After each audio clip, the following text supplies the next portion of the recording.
I had done my undergraduate degree in engineering in India from the Indian Institute of Technology. I wanted to get an MBA, came to Pittsburgh, and got my MBA from CMU. Did you expect when you came that you'd still be here over 30 years later? Not at all. In fact, I figured I'd get the degree, get a year or two of experience, and then head back to India. And then one thing led to another, and I started a company here, and then 3 or 4 years later, I started another company. And like you said, 30 years have gone by. And it's every year, the region grows on me even more. I got married, brought my wife over here from India. We had 2 kids over here. And it's been a wonderful place for us. More and more a part of the Pittsburgh community. Was there much of an Indian community in the beginning? It was. I mean, literally, you could count the number of Indians here almost on 2 hands at the time I came.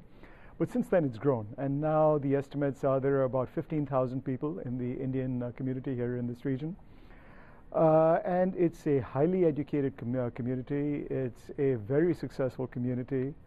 You will find multiple entrepreneurs from the Indian community who've started technology companies here, generated lots of employment.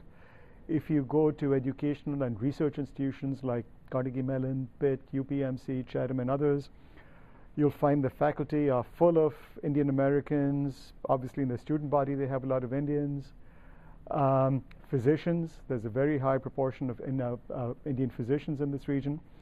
So the community has grown. It's really integrated very well into the region, and it's adding a lot of value.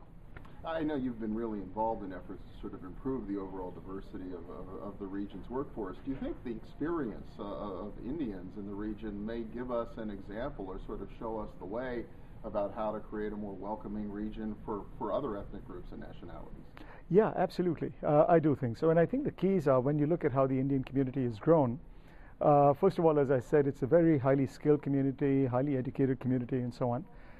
They've come in, they've been successful, they've integrated very well. And I think the key to their growth, even though it's still small in absolute size, but it's growing rapidly, has been in terms of how the community itself has been involved in attracting other Indians over here. And I think that's a great lesson for other ethnic communities, African American, Hispanic, Korean, Chinese, Japanese, and so on, in attracting more individuals from their community to this region, from around the US and from around the world.